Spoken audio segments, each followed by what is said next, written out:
Bapak-bapak, ibu-ibu, saudara-saudara kaum muslimin rahimakumullah. Di dalam kehidupan kita sebagai seorang muslim, minimal 5 kali dalam sehari semalam kita mendengar seruan untuk mendirikan solat yang disebut azan. Ada kalimat menarik di dalam kalimat azan itu, yakni seruan hayya 'alal falah, marilah menuju kepada keberuntungan, marilah meraih kemenangan. Seruan ini adalah kecenderungan dari setiap manusia, apapun warna kulitnya.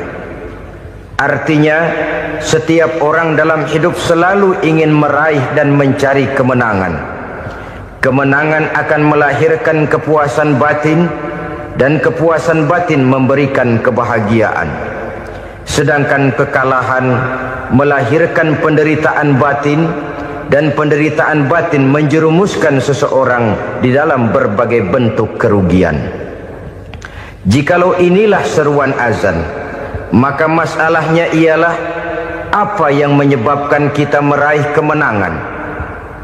Al-Quranul Karim memberikan tuntunan dan ajaran kepada kita bahwa orang-orang yang memperoleh kemenangan itu tidak lain adalah orang-orang yang bertakwa.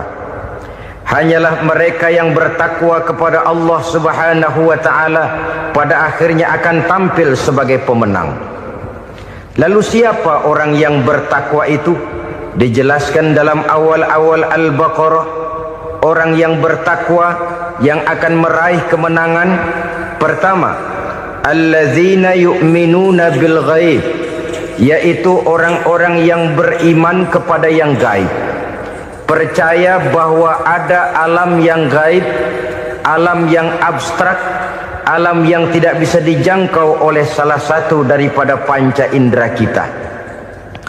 Mereka percaya dan beriman kepada adanya malaikat, beriman kepada adanya iblis dan jin, beriman kepada adanya alam kubur, beriman kepada adanya alam mahsyar, beriman kepada adanya alam akhirat, beriman kepada adanya surga dan neraka.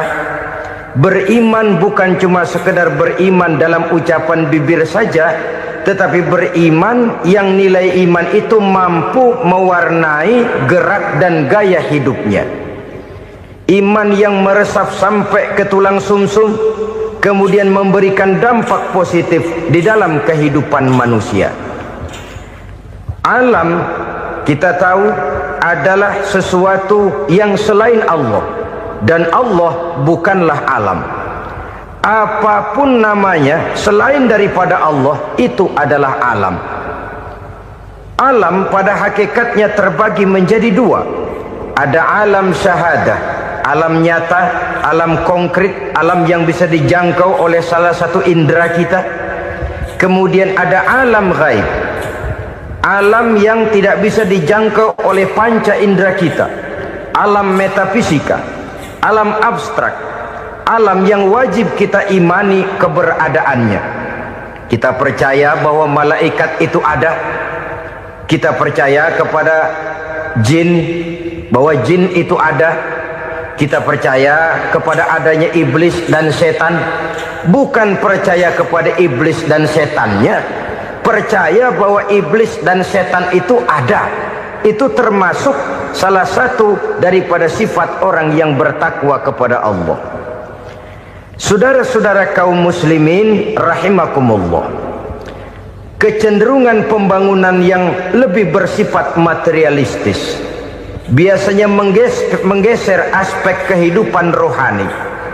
Orang berpikir empiri, dan dalam pola pikir yang demikian maka alam gaib tidak lagi mendapat perhatian. Aspek kehidupan yang bersifat rohaniah malah mulai ditinggalkan. Akibatnya terjadilah kepincangan di dalam kehidupan kita. Pernah ada satu pengalaman pribadi dalam perjalanan kembali ke tanah air. Dalam pesawat di sebelah kanan saya duduklah seorang Jerman namanya Heiner Simonsen. Iseng saya ajak kenalan, saya ajak ngobrol, saya tanya dia. Saya bilang, Mas Heiner ini, kalau pesawat yang kita tumpangi ini jatuh ke bawah, kira-kira apa yang bakal terjadi, Mas? Dia bilang, kita semua akan mati. Begitu? Iya. Oke. Apa itu mati? Tanya saya. Dia bilang, untuk tahu apa itu mati, kita harus tahu lebih dahulu apa itu hidup. Saya pikir nih bule bisa ngomong juga. Baiklah, kata saya. Apa hidup menurut Anda itu?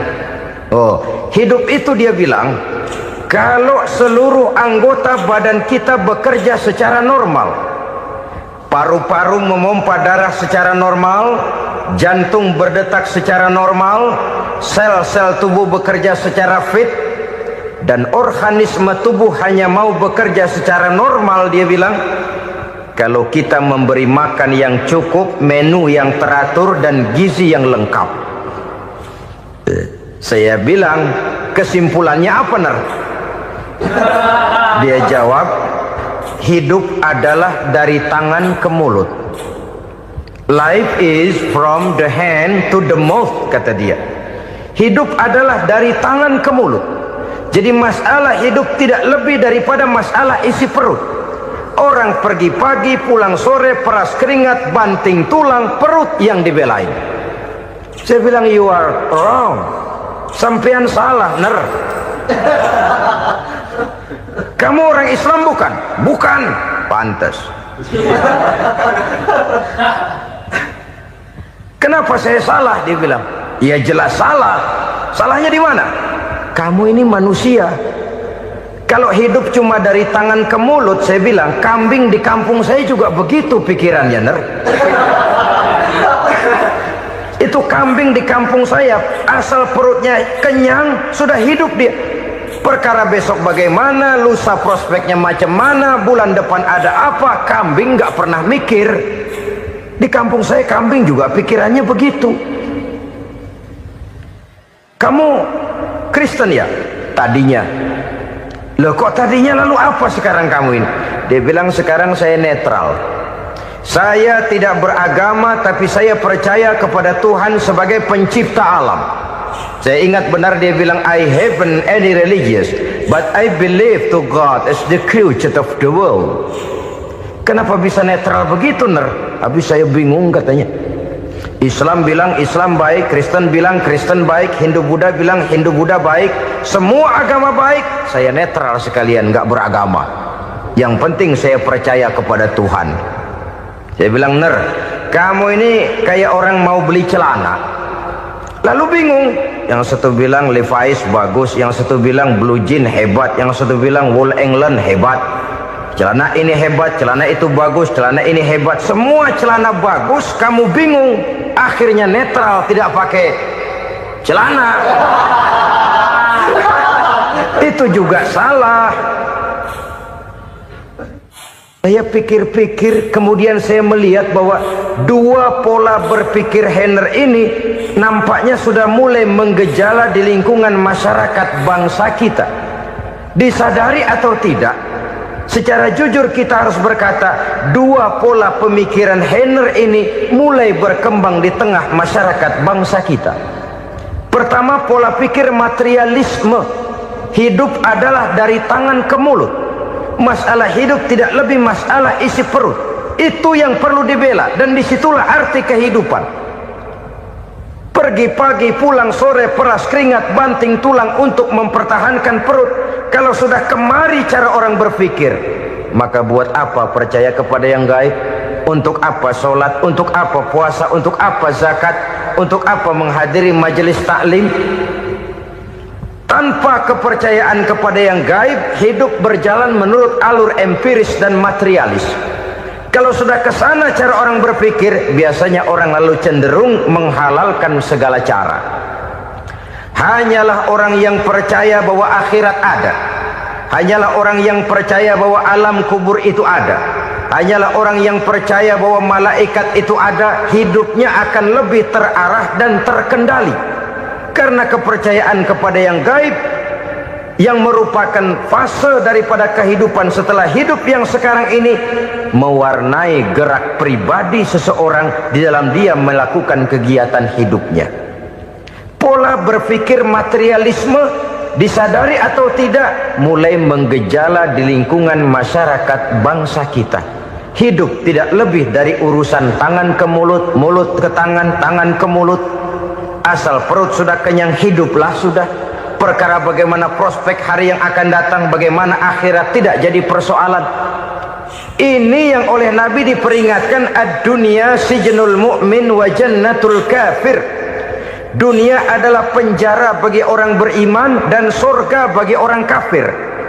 Dulu di zaman Belanda hadis ini pernah disalah tafsirkan, disalah artikan, digunakan sebagai senjata untuk mengkebiri dan membuat impoten umat Islam. Sudahlah umat Islam gak usah macam-macam, kata Belanda. Dunia ini kan penjara buat orang Islam, surga buat orang kafir. Di penjara jangan bertingkah.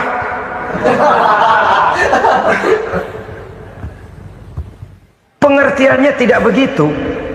Dunia adalah penjara bagi orang mukmin. Artinya dalam kehidupan dunia seorang mukmin tidak bebas memperturutkan hawa nafsunya. Di penjara hawa nafsunya itu. Sebaliknya surga bagi orang-orang kafir. Buat orang kafir surgalah dunia ini. Mereka bebas memperturutkan hawa nafsunya. Dilarang tidak terlarang, dicegah pun tidak tercegah.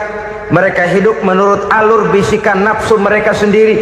Kemudian bila ajal datang, maut merenggut nyawa, selesailah surganya sampai di situ.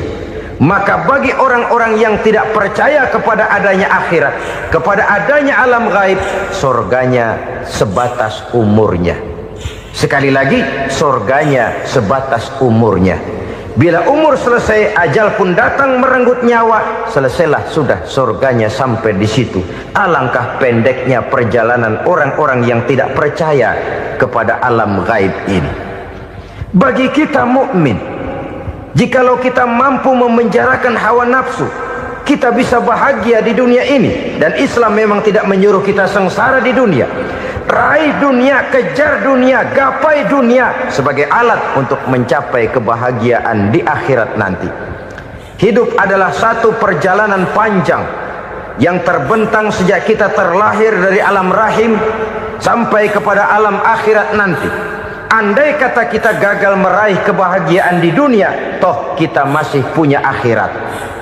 Tapi jangan jadi dalil yang melemahkan semangat. Biarin dah kita di dunia kebelangsak, yang penting akhirat. Akhirnya dunia benar-benar kebelangsak. Bagaimana dunia ini bisa kita raih, dan bagaimana meraih dunia untuk menunjang kepentingan akhirat nanti.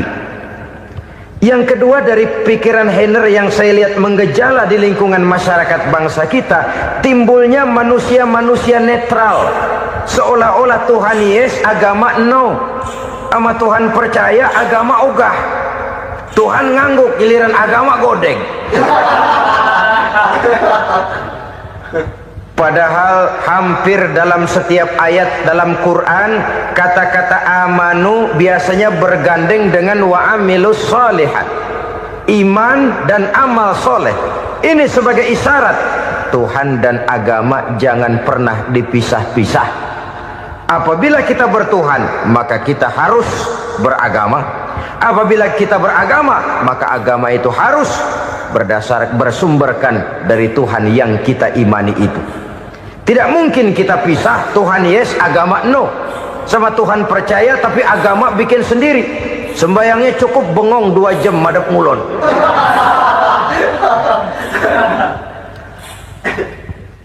Saudara-saudara kaum muslimin rahimakumullah.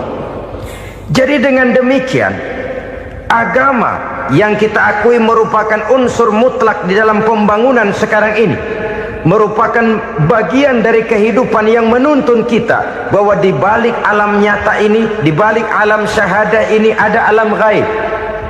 Dan mudabbir, murabbi, yang mengatur, yang menguasai, yang memelihara, baik dia alam nyata, baik dia alam gaib, tidak lain adalah Allah Subhanahu wa ta'ala. Di sana ada satu super power, satu maha kekuatan yang kita perlu bersandar kepadanya. Sebagai makhluk nyata yang hidup di alam nyata, berbuatlah secara nyata sebagaimana harusnya kita berbuat. Karena Islam jelas bukan agamanya orang pemalas. Islam jelas bukan agamanya orang yang mengajarkan setelah selesai sholat boleh duduk, nggelenggem ayam-ayam, ndelohom, menghitung bintang di langit sambil menunggu keajaiban. Tidak. Islam adalah agama yang mengajarkan apabila sholat sudah selesai kamu kerjakan, bertebaranlah di permukaan bumi, cari karunia Tuhanmu. Jangan hidup berpangku tangan menunggu keajaiban, karena hidup bukan undian. Jangan berharap untung besar tanpa mau peras keringat.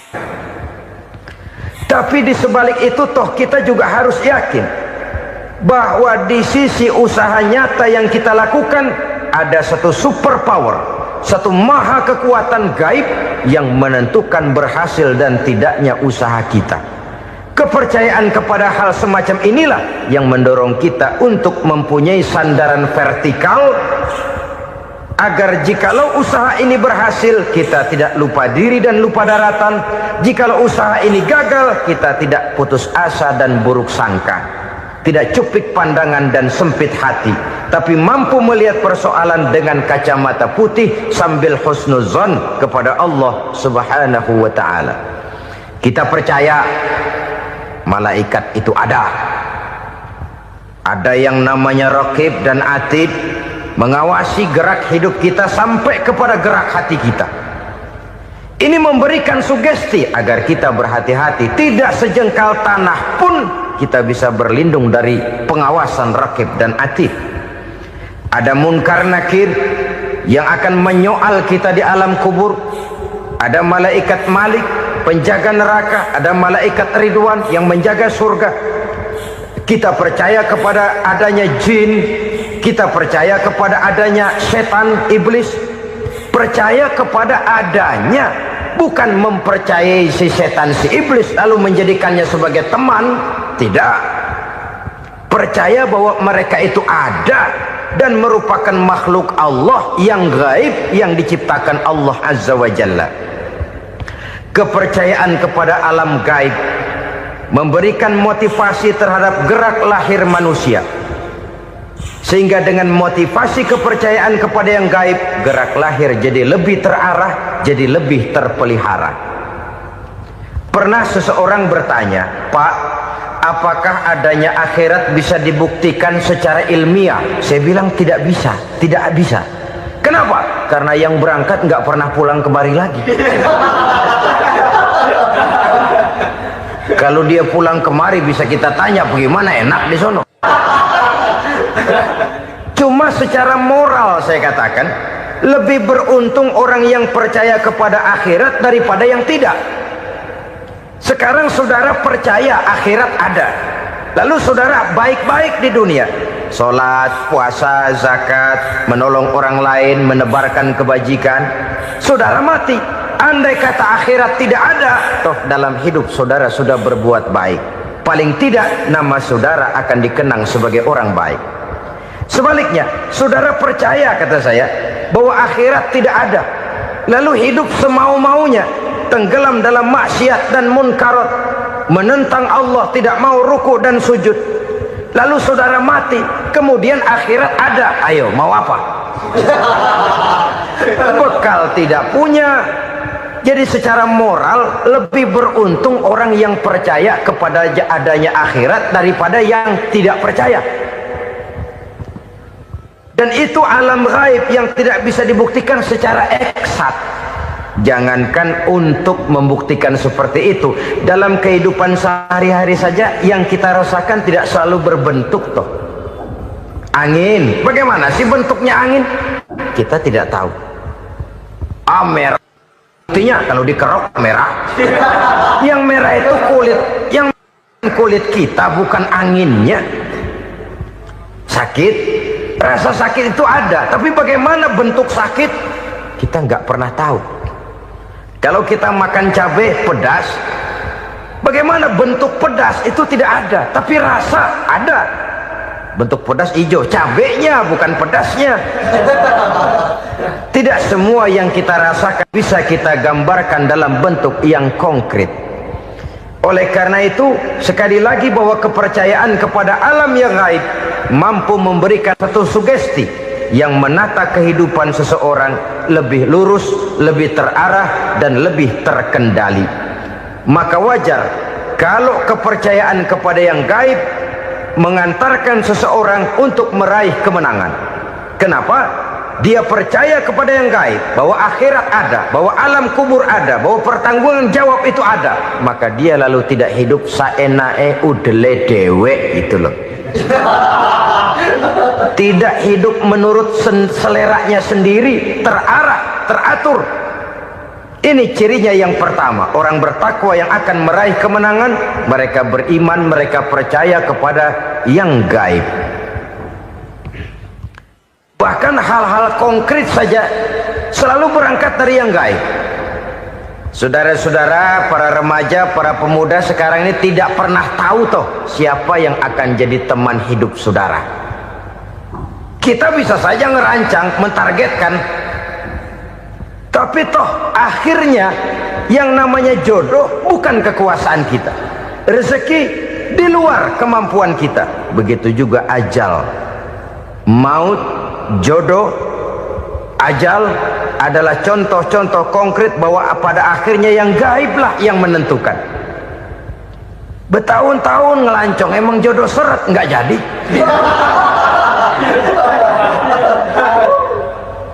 Begitu kenal baru setengah malam nginep ditangkap hansip kan.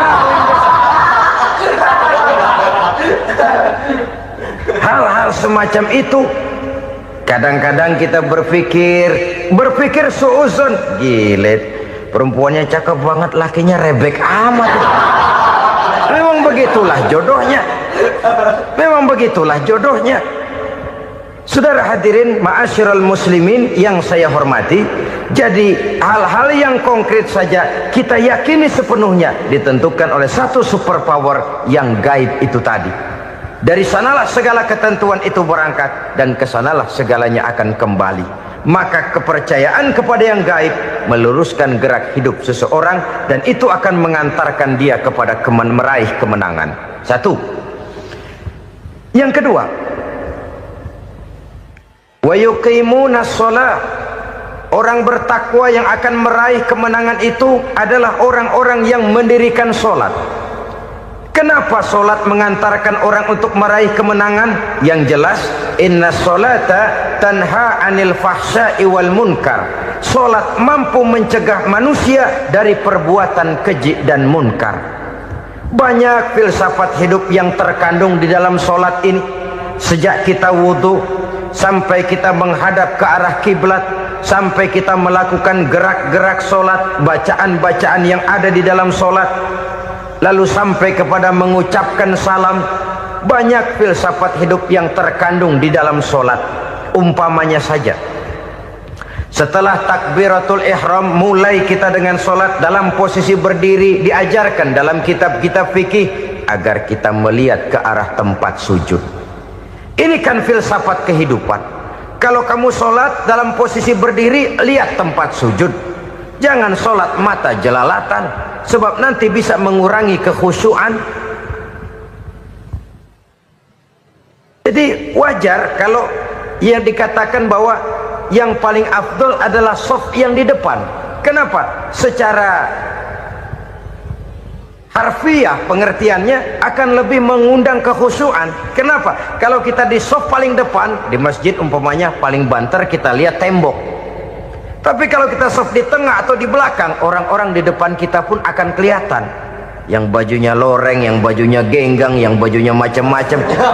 Kita lihat, kadang-kadang kita pikirin, ada yang bajunya bolong. Kita sholat tapi dalam hati, nih orang bajunya robek yang nggak tahu apa. Ada saja hal-hal yang mengusik kekhusyuan kita. Oleh sebab itu diajarkan dalam posisi berdiri, lihat, arahkan pandangan matamu kepada tempat sujud. Ini kan filsafat kehidupan. Maksudnya apa? Kalau lagi diri lihat dong tempat sujud. Kalau udah di atas ingat dong sama yang bawah. Kalau sudah tinggi ingat dong dari mana kamu berangkat. Kalau sudah berkuasa bantu dong yang lemah. Kalau sudah kaya santuni dong yang miskin. Kalau sudah alim bimbing dong yang awam. Ini filsafat kehidupan. Dalam posisi berdiri kau lihat tempat sujud. Ini akan melahirkan kepekaan sosial di mana seseorang mau tahu kepada orang lainnya. Bagaimanapun kaya kita, tinggi pangkat dan jabatan kita, jikalau hidup hanya untuk kepentingan perut sendiri saja, rasanya belum membawa manfaat di dalam kehidupan kita. Tapi efek yang tertinggi sesungguhnya, solat mencegah manusia dari perbuatan keji dan munkar. Perbuatan keji dan munkar walaupun kelihatannya mendatangkan uang, membawa keuntungan, tapi itu keuntungan semu, keuntungan sementara. Dengan menipu orang lain kita bisa dapat untung, tapi tidak membawa berkah. Dan itu adalah kerugian besar dalam kehidupan kita. Maka untuk meraih kemenangan harus dimulai dengan membentuk kepribadian yang tegar, memiliki sandaran vertikal yang langsung kepada Allah Subhanahu wa ta'ala. Dan itu hanya bisa kita tempuh melalui jalur ibadah formal yang sudah ditentukan Allah, yakni solat yang 5 waktu. Untuk memperkuat itu ada solat-solat sunnah, rawatib, nawafil sebagai terminal-terminal kontrol cadangan untuk memelihara stabilitas temperatur batin di dalam kita berhubungan dengan zat yang maha gaib, yaitu Allah Subhanahu wa ta'ala. Orang sering bertanya, Pak, itu tetangga saya nggak sholat, duitnya nggak habis-habis, Pak. Nggak sholat tapi mobilnya tambah terus. Nggak sholat tapi usahanya makin maju. Tapi di sisi lain ada orang yang rajin sholat, rezekinya butak bener. Anaknya mana kurus, mana korengan. Saudara hadirin ma'asyiral muslimin rahimakumullah. Harus saya katakan bahwa solat memang bukan untuk cari duit. Solat adalah sandaran vertikal kita kepada Allah. Sedangkan soal rezeki itu berkaitan dengan sifat Allah maha pengasih dan maha penyayang. Allah maha pengasih, siapapun dikasih kalau mau usaha. Allah maha penyayang, tidak semua orang disayang oleh Allah Azza wa Jalla. Dan belum tentu banyak harta itu merupakan nikmat. Mungkin juga istidraj. Artinya istidraj itu dikasih tapi diambulin, kalau bahasa Betawinya itu. Dikasih tapi diambulin, itu bukan merupakan nikmat sesungguhnya, lebih merupakan azab dari Allah Subhanahu wa ta'ala.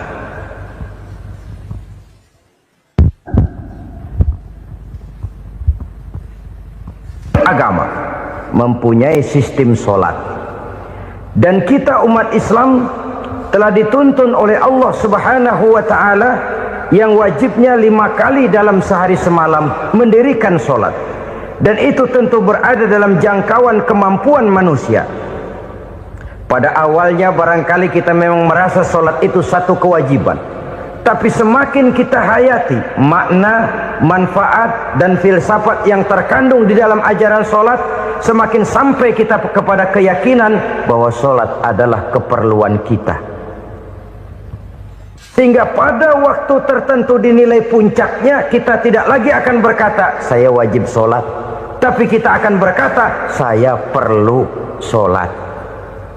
Kalau kita sudah merasakan itu adalah keperluan kita, nah di sanalah kita baru akan merasakan ruginya kalau hal itu tidak kita laksanakan. Sepanjang kita masih berkata saya wajib sholat, kita akan lebih merasakan dia sebagai beban ketimbang sebagai keperluan. Yang jelas Allah tidak memerlukan ibadah yang kita laksanakan ini. Dengan kata lain,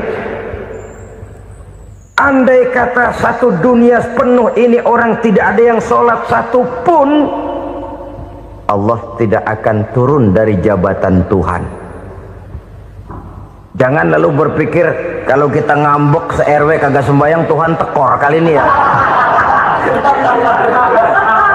Tentu tidak. Itu perlunya kita, bukan perlunya Allah. Dan pada induknya kita akan berkata, saya perlu agama.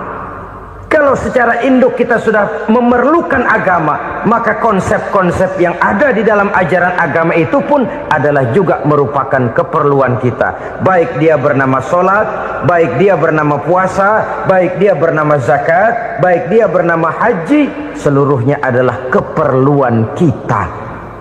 Dan sesuatu yang kita perlukan apabila tidak kita laksanakan akan melahirkan kerugian di dalam kehidupan.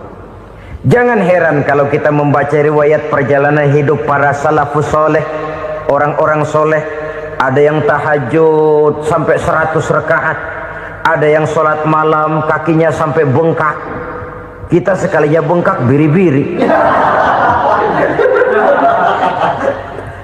Ada yang sholat membaca surah dalam Al-Quran sampai khotam Quran. Kok mau?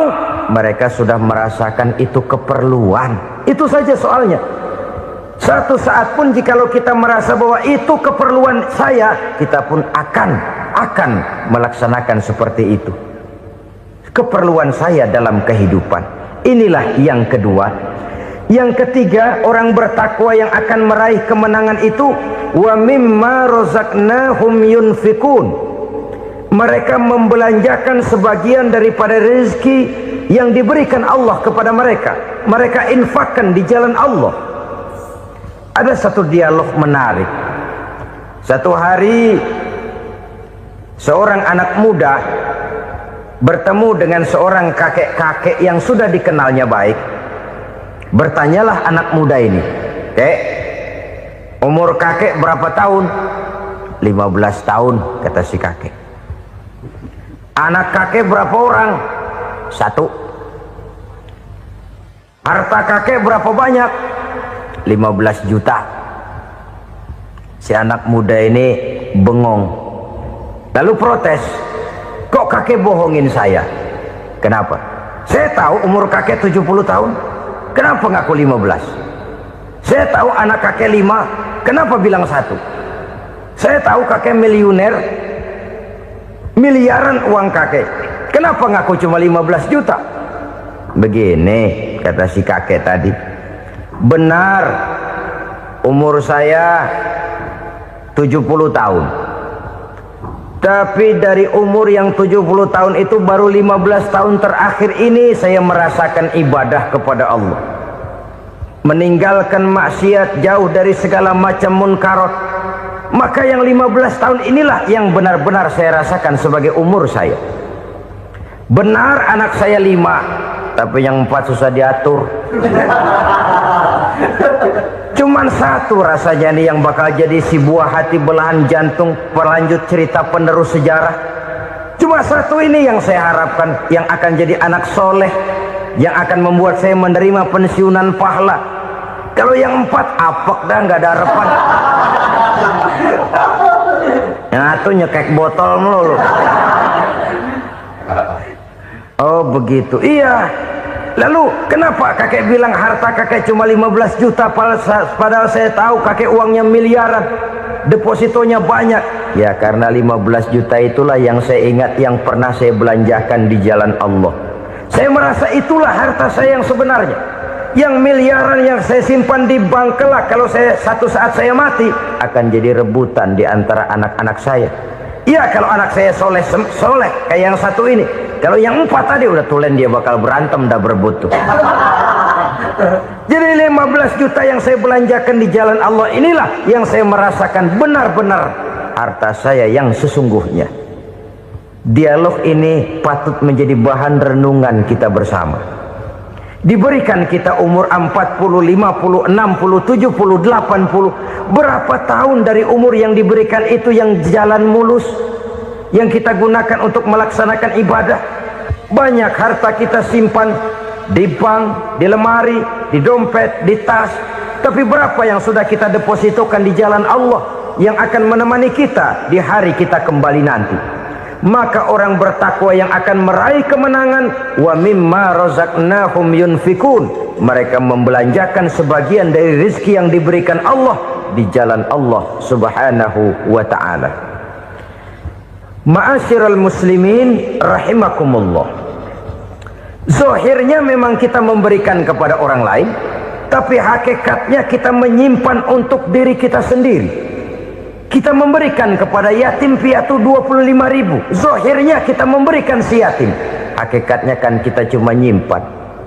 Saya berikan, titip kepadamu, ini untuk saya di akhirat. Kau boleh belikan baju, kau boleh belikan untukmu makan, kau boleh bayarkan sekolahmu, ini untuk saya. Hakikatnya kita nyumbang masjid 1 juta, zahirnya kita berikan kepada panitia masjid, tapi hakikatnya kan cuma titip 1 juta ya, untuk saya di alam kubur nanti. Silahkan kau boleh belikan semen, ini uang, belikan besi, belikan pasir, saya cuma sekedar titip untuk kepentingan saya. Hakikatnya kita cuma sekedar menitip. Sebagaimanapun pada hakikatnya, apapun yang kita miliki dalam kehidupan kan cuma sekedar hak guna pakai, bukan hak milik mutlak. Harta kita, rumah kita, kendaraan kita, kebun kita, pabrik kita, hak guna pakai saja. Hak milik mutlak cuma untuk Allah subhanahu wa ta'ala. Saudara-saudara kaum muslimin rahimakumullah, ini yang ketiga. Kemudian yang keempat, orang-orang bertakwa yang akan meraih kemenangan, allazina yu'minuna bima unzila ilaika, mereka yang beriman, mereka yang percaya kepada apa yang telah diturunkan kepadamu Muhammad, ay Al-Quran, yakni Al-Quranul Karim. Setelah percaya kepada yang gaib, mendirikan solat, kemudian menginfakkan sebagian dari rezeki yang diberikan Allah, mereka juga lalu percaya kepada yang diturunkan terhadap Nabi, yaitu tidak lain Al-Quranul Karim. Sekali lagi di sini, percaya bukan hanya sekedar percaya saja, tetapi percaya lalu menjadikan Al-Quran itu sebagai pedoman hidup. Sebab memang Al-Quran itu adalah GBHM, garis-garis besar haluan muslim.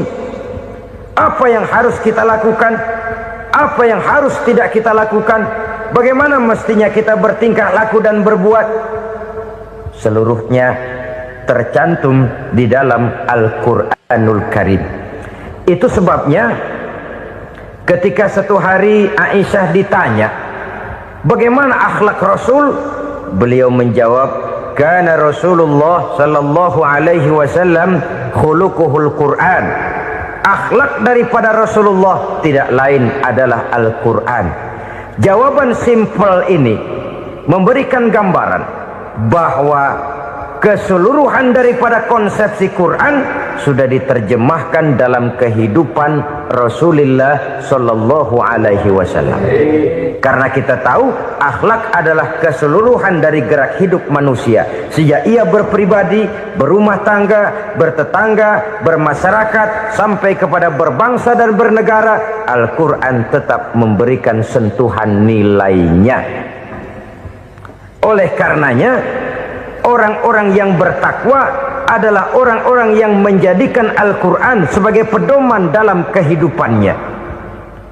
Dan kita yakini Al-Quran diturunkan kepada Nabi Muhammad bukan merupakan produk Nabi Muhammad.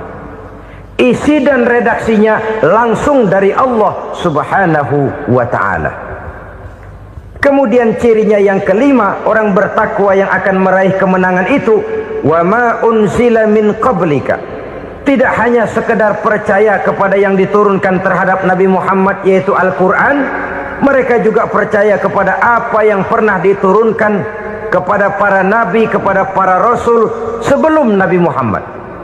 Percaya kepada adanya suhuf, percaya kepada adanya Taurat, percaya kepada adanya Injil, percaya bahwa Allah dahulunya sudah menurunkan Taurat kepada Musa, percaya bahwa Allah sudah menurunkan Injil kepada Isa, percaya Injil ada, Taurat ada, diturunkan Allah untuk Isa dan Musa, tetapi tidak wajib mengamalkannya karena kita sudah diberikan Al-Quranul Karim. Ini yang perlu saya garis bawahi. Kita percaya Allah telah menurunkan Injil dahulu kepada Isa. Kita percaya bahwa Allah telah menurunkan Taurat dahulunya kepada Nabi Musa. Kadang-kadang ini dijadikan dalih, dikacaukan pengertiannya. Quran saja mengajarkan bahwa orang yang bertakwa harus percaya kepada Injil, maka pakailah Injil. Apalagi kalau ayat sebelumnya ditilap, dihapus, dihilangkan, Injilnya yang ditekankan, maka akan terjadilah penekanan yang salah arah. Karena salah arah akhirnya bisa merusak dan menghancurkan akidah. Ketika Rasul suatu saat pernah ditanya orang, "Ya Rasul, bagaimana sikap kita sebagai muslim terhadap Injil yang ada sekarang?" Beliau menjawab, "La tukadzibuhu jami'an wa la tusaddiquhu jami'an." Jangan didustakan seluruhnya, jangan juga dibenarkan semuanya. Artinya, ini sudah merupakan gambaran dari Rasul bahwa dalam Injil yang ada sekarang masih ada ajaran-ajaran tauhid yang dibawa oleh Nabi Isa dan diajarkan kepada umatnya. Tapi juga dalam Injil yang sekarang ini sudah terkena intervensi dan investasi manusiawi. Karena itu Rasul menyimpulkan, la tukadzibuhu jami'an wa la tusaddiquhu jami'an. Jangan didustakan semua, jangan dibenarkan seluruhnya. Kita memang percaya Allah telah menurunkan Injil kepada Nabi Isa dulu, tapi kita tidak wajib mengamalkan Injil. Kita percaya Allah telah menurunkan Taurat kepada Nabi Musa, tapi kita tidak wajib mengamalkan kitab ajaran Taurat.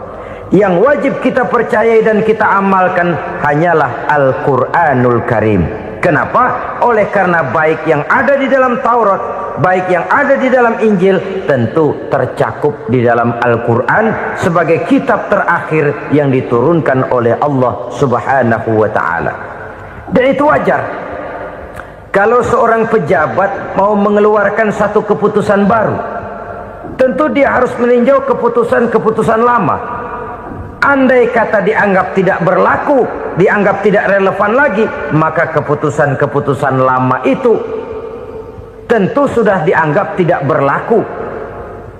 Sebagian daripada aturan-aturan dalam keputusan lama yang masih dianggap relevan tercantum dalam keputusan baru yang wajib diamalkan. Begitulah hubungannya antara Al-Quran, Taurat, Zabur, dan Injil. 4 kitab samawi yang diturunkan Allah masing-masing kepada Zabur untuk Nabi Daud, Taurat untuk Nabi Musa, dan Injil untuk Nabi Isa alaihi wassalatu wassalam. Ketiga-tiga kitab itu kita percayai adanya. Kita yakini Allah telah menurunkan Zabur, Taurat, dan Injil, tapi kita tidak wajib mengamalkannya. Yang wajib kita mengamalkannya sekarang ini tidak lain hanyalah Al-Quranul Karim saja, karena ia mencakup apa yang ada di dalam Zabur, apa yang ada di dalam Taurat, dan apa yang ada di dalam Injil. Keotentikannya bisa dipertanggungjawabkan. Ya, tapi kan Nabi Muhammad sudah mati 14 abad yang lalu, dan di zaman beliau Al-Quran kan belum dikodifikasikan, belum ditulis. Bagaimana keotentikannya bisa dipertanggungjawabkan? Mudah saja. Allah berjanji, inna nahnu nazzalna zikra wa inna lahu lahafizun. Kami yang menurunkan Al-Quran dan kami yang akan menjaga dan memeliharanya. Allah turunkan Quran, Allah menjaganya. Bagaimana cara Allah menjaga Al-Quran itu? Banyaknya orang-orang yang hafaz Al-Quran. Hafaz Al-Quran 30 juz, 114 surah, 6.666 ayat. Sehingga jangankan satu kata, jangankan satu ayat, satu kalimat saja berubah sudah akan timbul reaksi dan mudah dimengerti. Kenapa? Banyak orang-orang yang hafaz Al-Quran.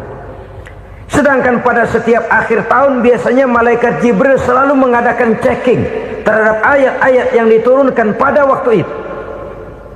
Di zaman Nabi sendiri sudah ada usaha kodifikasi.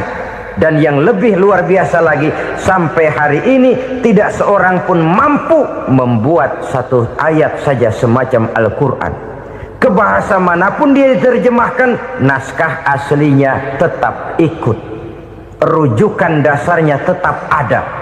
Berdasarkan itu, maka tidak mungkin terjadi penyelewengan terhadap atau pemalsuan terhadap ayat-ayat Al-Quranul Karim. Kesuciannya, keotentikannya, kemurniannya bisa dipertanggungjawabkan. Ma'asyiral muslimin rahimakumullah. Oleh karenanya, konsepsi dasar daripada ajaran Islam ini memang tidak lain adalah Al-Quran dan Sunnah. Isi daripada agama Islam yang merupakan iman, Islam dan ihsan, konsepsi dasarnya tidak lain adalah Al-Quran dan Sunnah Rasulullah Sallallahu Alaihi Wasallam. Maka yang kita perlukan sekarang ini adalah terjemahan Al-Quran di dalam kehidupan kita. Dengan demikian, maka gaya kehidupan yang lebih Qurani itulah yang kita dambakan. Kita perlu memang terjemahan Quran dalam bahasa Inggris, dalam bahasa Belanda, dalam bahasa Jepang, tapi yang lebih kita perlukan adalah terjemahan Quran di dalam kehidupan kita. Konsekuen, tidak memanipulasi, ringan sama kita jinjing, berat sama kita pikul. Jangan kalau lempengan ayat Quran tuh kira-kira enak diamalin, keras teriakan kita.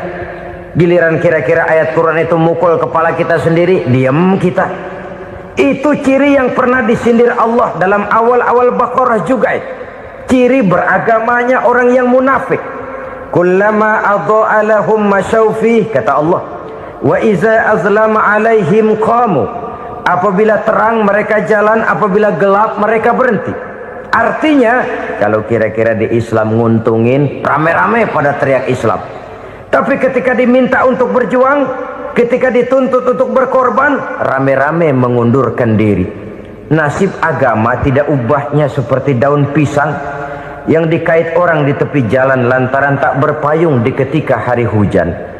Manakala hujan usailah sudah, daun itu pun dicampakkan di tepi jalan, diinjak pula orang nan lalu. Artinya, orang menjadikan agama cuma sebagai lipstick, decoration only, tidak konsekuen. Hanya pada saat-saat kelihatannya Islam membawa keuntungan, rame-rame orang teriak-teriak tentang Islam. Tapi jikalau diminta berjuang, jikalau dituntut untuk berkorban, biasanya rame-rame juga mengundurkan diri. Jangan heran kalau mayoritas hitungan kita, tapi minoritas peranan kita. Kuantitas kita dalam jumlah, tapi dalam kualitas kita lebih sering jadi penonton daripada jadi pemain. Padahal itu sangat tidak boleh terjadi. Umat Islam di Indonesia harus bangkit. Umat Islam di Indonesia harus sadar akan keberadaannya. Tidak boleh hanya jadi penonton berpangku tangan, karena memang agama kita juga mengajarkan untuk konsekuen di dalam menjabarkan ajaran-ajaran daripada agama kita. Kita sering jatuh menjadi umat yang lemah oleh karena kita ini tidak pandai menggalang kebersamaan yang diakibatkan tidak konsekuennya kita. Diistilahkan bahwa umat Islam di dalam menggalang kebersamaannya itu harus seperti orang main sepak bola. Saudara-saudara kan tahu orang main sepak bola itu.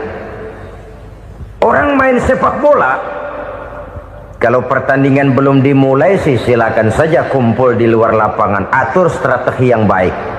Tapi kalau pertandingan sudah dimulai, turun ke lapangan hijau, jangan kumpul terus. Ada sepak bola gotong royong, mundur-mundur rame-rame, depan ke depan kumpul melulu mainnya. Kalah. Orang main sepak bola itu ya harus ada penyerang tengah, harus ada penjaga gawang, harus ada strikernya, harus ada kiri luarnya, kanan dalamnya yang jadi backnya. Posisi boleh bermacam-macam, tapi yang penting saling ngoper untuk menggolkan gawang lawan. Begitulah umat Islam ini. boleh ada yang jadi pejabat, boleh ada yang jadi pengusaha, boleh ada yang jadi petani, silakan ada yang jadi seniman, ada yang jadi penyair, ada yang jadi artis sekalipun. Tapi kalau sudah berhasil menguasai bola, jangan lupa operannya. Operan itu yang langka. Kita ini muslim kadang-kadang kalau sudah memegang menguasai bola, kalau belum mau mampus, belum mau ngoper. Nanti kalau sudah nggak punya bola, baru mau ngoper. Kalau sudah dengar-dengar mau dekat pensiun, baru mau jihad, baru mau berjuang, baru mau ngurus pesantren. Tanda tangan sudah tidak laku, memo sudah tidak dihargai, baru mau berjuang. Kemarin kemana, Mas? Kita tidak pandai memanfaatkan posisi. Dengan kata lain, kalau kembali kepada persoalan kita, konsekuensi kita terhadap agama yang kita anut ini belum ideal. Kita masih lebih sering berislam ini pada saat-saat yang menurut perhitungan kita membawa keuntungan. Tapi kalau diminta berjuang, dituntut berkorban, yang itu pun hakikatnya adalah untuk kepentingan kita juga. Allah tidak pernah menuntut kita untuk jihad bagi kepentingan Allah, itu tidak. Berjuang menegakkan agama Allah, apakah untuk kepentingan Allah? Tidak, untuk kepentingan kita. Sebab nilai-nilai jihad itu pada akhirnya akan membawa kita kepada satu kebahagiaan. Setidaknya kalau tidak di dunia, tentu di akhirat sebagai syahid. Oleh karena itu, pada bagian akhir ini saya ingin mengajak, marilah kita konsekuen. Sekali kita berkitabkan Al-Quranul Karim, mari dia kita jadikan pedoman. Jangan cuma kita jadikan sebagai penghias dinding, pelengkap rumah, bahwa di rumah kita ada Al-Quran, tapi yang baca kecoa. Habis pada bolong tuh Quran.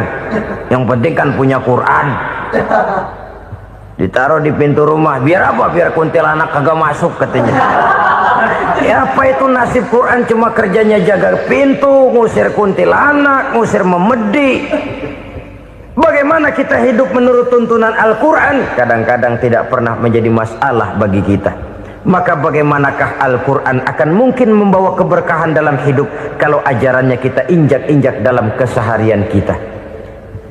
Mewujudkan gaya hidup yang lebih Qurani, itulah yang akan kita rintis di dalam kehidupan kita, bertahap, step by step, menurut kemampuan yang ada pada kita. Jika jalan ini tidak bisa kita selesaikan, percayalah akan ada generasi penerus yang akan melanjutkan usaha dan cita-cita mulia itu.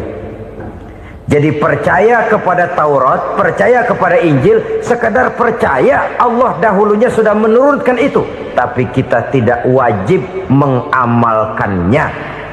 Kenapa? Generasi Injil masa berlakunya sudah kedaluarsa. Taurat masa berlakunya sudah kedaluarsa. Injil pernah berlaku untuk orang Nasrani di zaman Nabi Isa. Taurat pernah berlaku untuk orang Yahudi di zaman Nabi Musa. Setelah generasinya berlalu, datang Rasul penutup yang membawa Al-Quranul Karim. Maka Al-Quran itulah yang berlaku menjadi pedoman sampai hari akhir nanti. Jangan jauh dari Al-Quran, karena apabila ini kita lakukan, maka kita akan kembali kepada satu gaya hidup yang jauh dari tuntunan agama, dan itu artinya kita akan semakin jauh untuk meraih kemenangan. Saudara-saudara kaum muslimin rahimakumullah. Yang keenam, yang terakhir, orang-orang bertakwa yang akan meraih kemenangan itu wabil akhirati hum yuqinun. Mereka percaya, mereka yakin seyakin-yakinnya akan adanya hari akhir, di mana seseorang akan mempertanggungjawabkan seluruh perbuatannya di dalam hidup ini, dan tidak ada satu perbuatan yang bagaimana kecilnya sekalipun yang tersembunyi dalam pandangan manusia yang tidak akan dibukakan persoalannya di mahkamah Qadi Rabbul Jalil di akhirat nanti. Itulah sebabnya maka percaya kepada akhirat disebut secara khusus. Padahal di awal tadi sudah dijelaskan yu'minuna bil ghaib, percaya kepada alam gaib, dan alam gaib ini termasuk akhirat. Kenapa pada bagian akhir disebut lagi akhirat? karena ternyata bahwa kepercayaan kepada adanya akhirat merupakan induk dari kepercayaan terhadap adanya malaikat, setan, jin dan lain sebagainya, dan akan lebih memberikan sugesti dalam kehidupan manusia untuk meluruskan gerak hidupnya. Jikalau satu saat tergerak hati akan berbuat kejahatan, ingin mencuri, sadarlah, awas ada akhirat. Sebab kalau kita cuma teriak awas ada polisi, itu cuma tertunda sementara, begitu polisi meleng embat. Kalau kita ingin berbuat jahat cuma berteriak awas ada hansip, cuma sementara ketika hansip itu ada. Tapi kalau ceritanya awas ada akhirat, mau menyeleweng awas ada akhirat, mau berjudi awas ada akhirat, mau mencuri awas ada akhirat. Keyakinan yang akan meluruskan gerak hidup manusia sehingga gerak itu jadi lebih terarah dan terkontrol, tidak merugikan baik diri sendiri, lebih-lebih orang lain. Ternyata bahwa kepercayaan kepadanya adanya hari akhirat sanggup menjadi sumber daya kontrol dari kehidupan manusia, sehingga ia tidak terjebak dalam perbuatan maksiat dan munkarat. Saudara-saudara kaum muslimin, inilah saja yang kita bicarakan pada pertemuan kali ini. Semoga Allah subhanahu wa ta'ala memberikan kekuatan zahir dan batin kepada kita untuk dapat meraih kemenangan dengan beriman kepada yang gaib, mendirikan solat, membelanjakan sebagian dari rezeki yang diberikan Allah, percaya kepada Al-Quran, beriman kepada kitab-kitab yang diturunkan sebelum Al-Quran, lalu meyakini adanya hari akhirat. Terima kasih.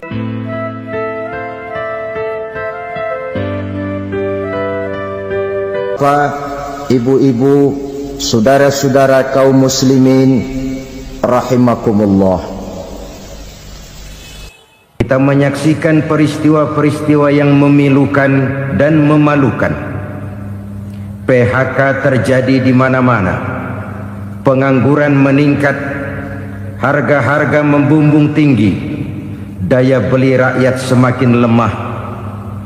Sementara di bidang politik, kejadian-kejadian memberikan indikasi bahwa persatuan dan kesatuan kita sebagai bangsa dewasa ini tengah berada dalam ujian yang berat.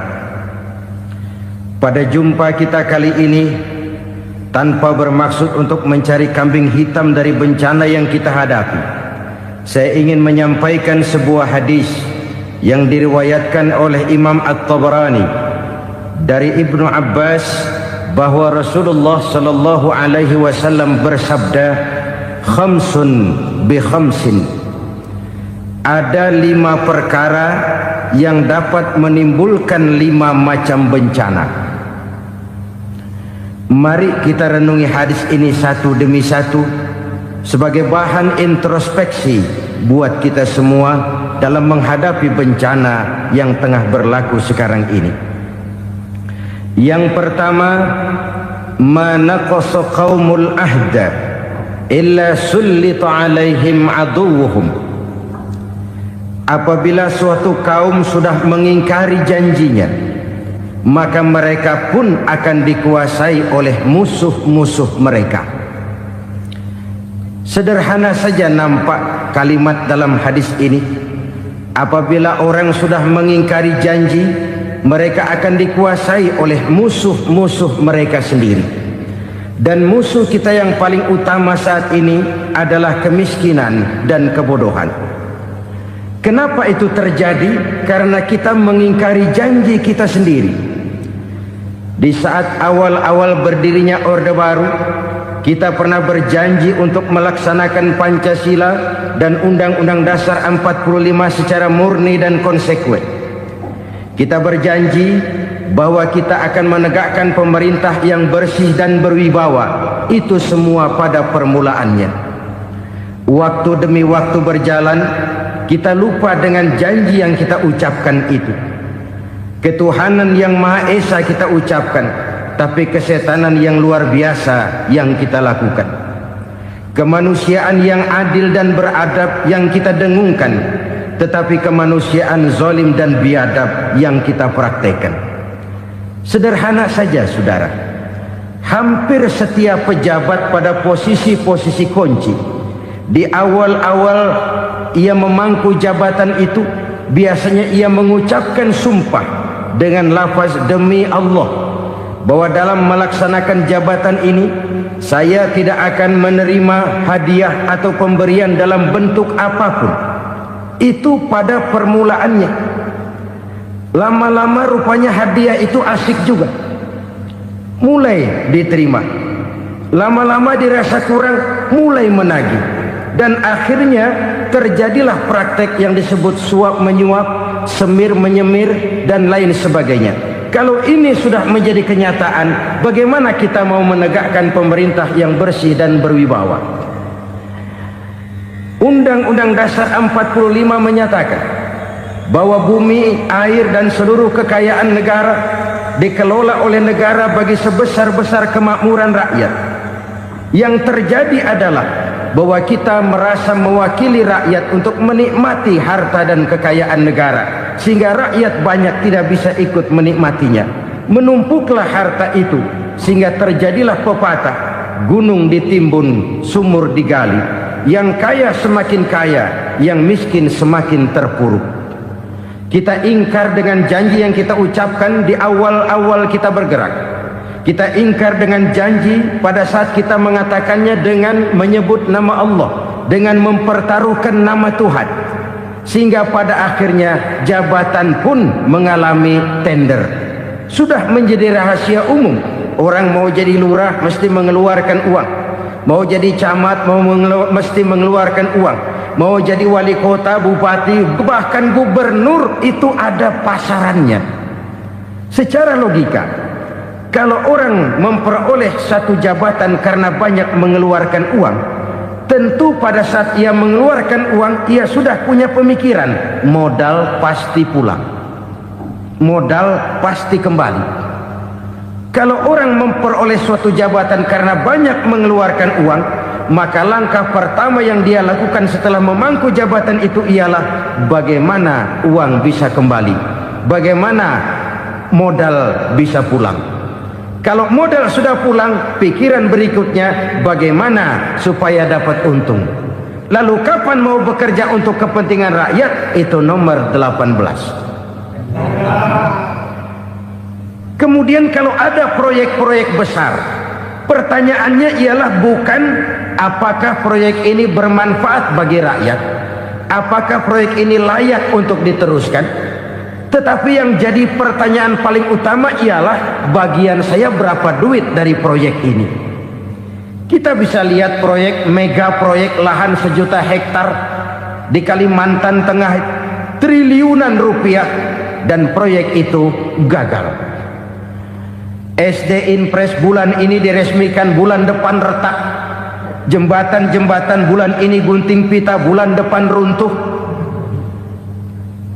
Kita ingkar dengan janji. Kita berkata kita bekerja untuk kepentingan rakyat, tapi kita tidak pernah mengenal rakyat itu.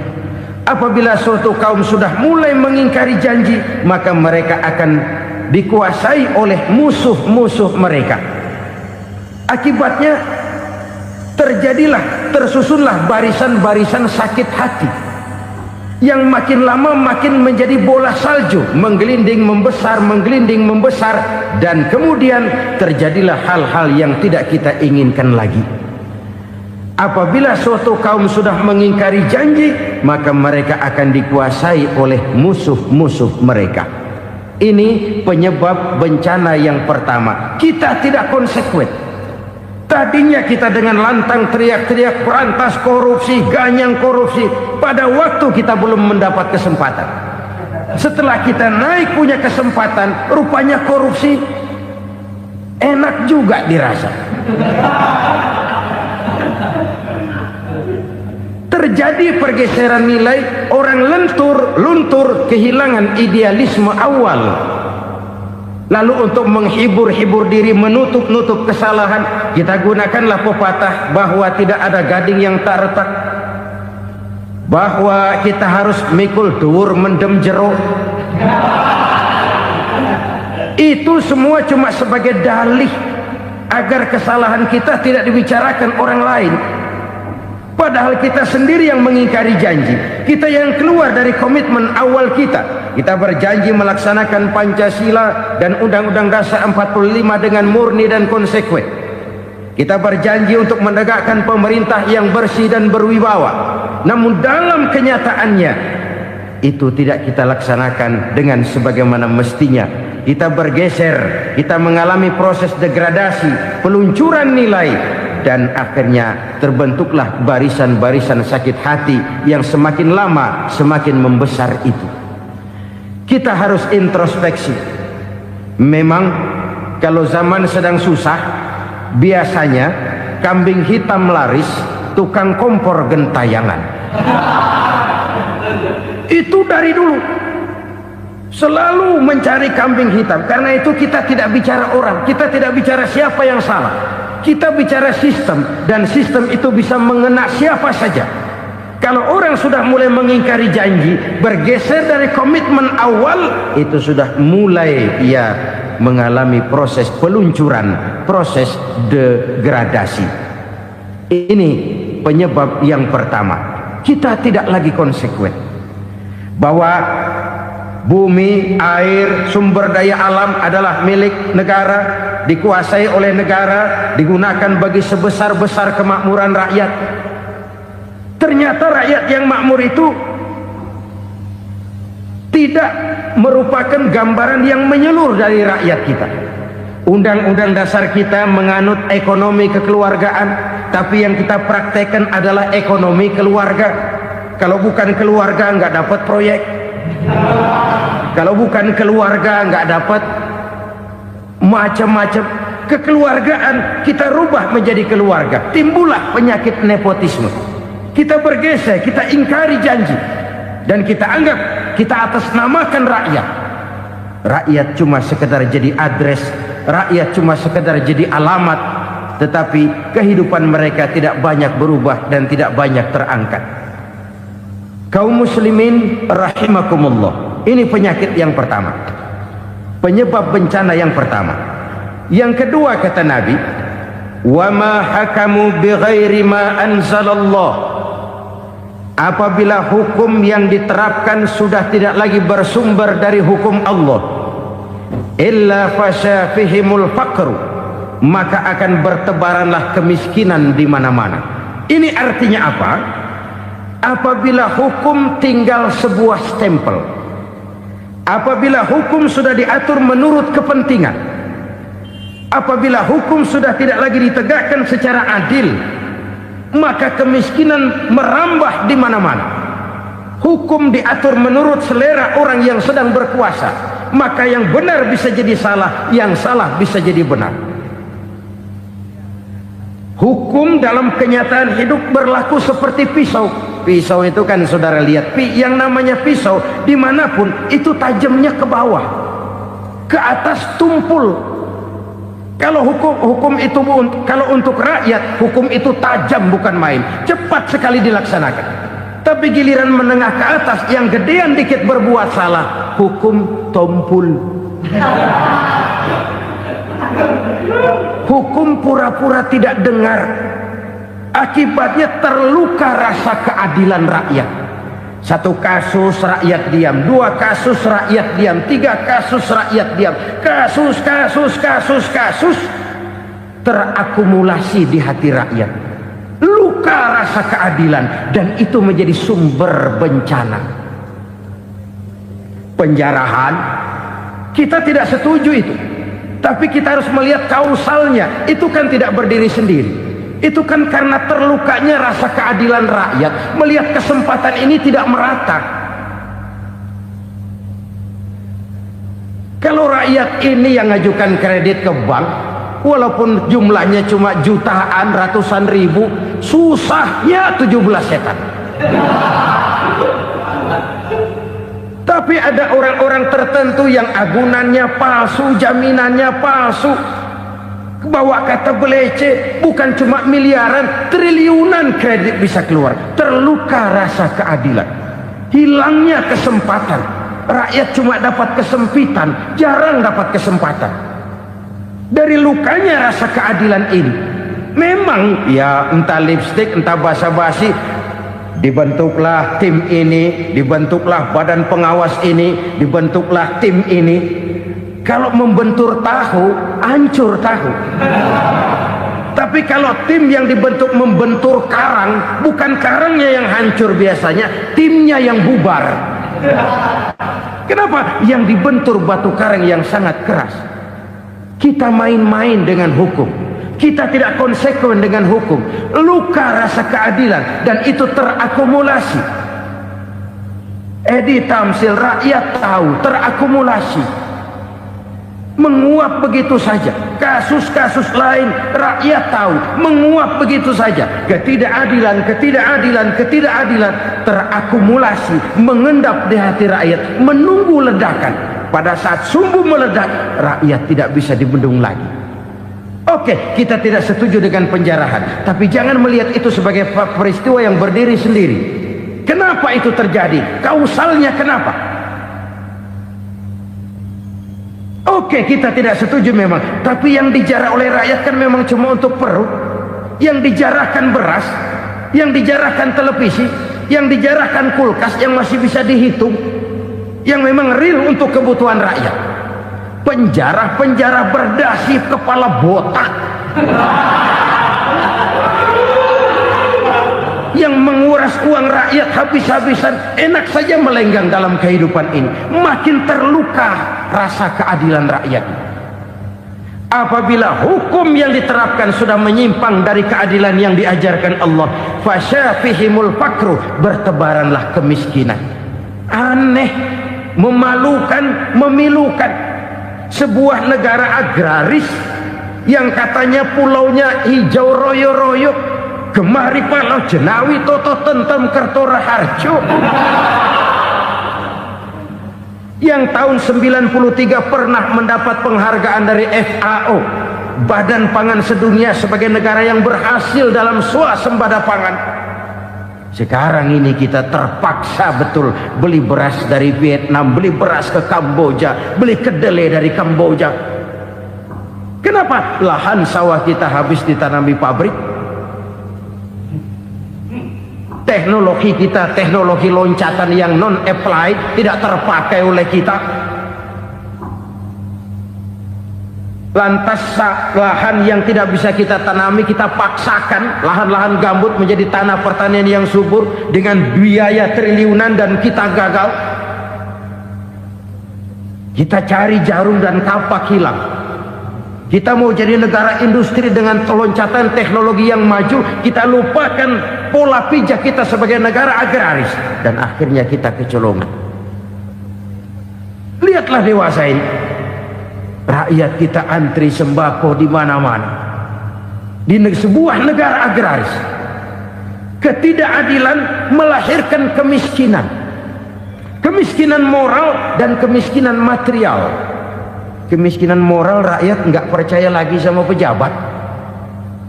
Rakyat mengalami krisis figur. Orang, alah lu ngomong dah sama ember.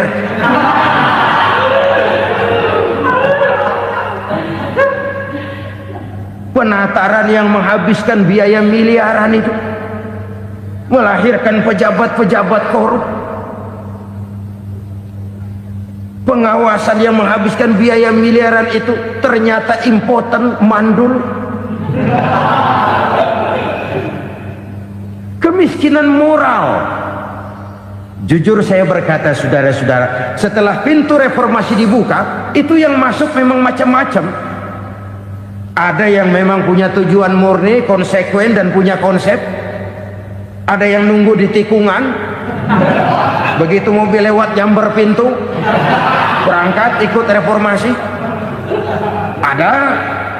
Ada yang memanfaatkan momentum, mumpung, untuk nyampein unek-unek, ngerti nggak, pokoknya ngomong.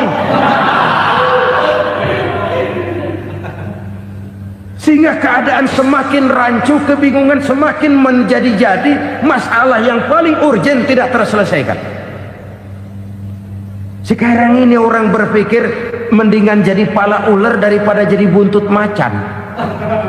Buntut macan memang hebat macan, tapi kalau buntutnya cuma ugel-ugel di belakang buat apa? Mendingan jadi pala ular kecil juga nyaplok.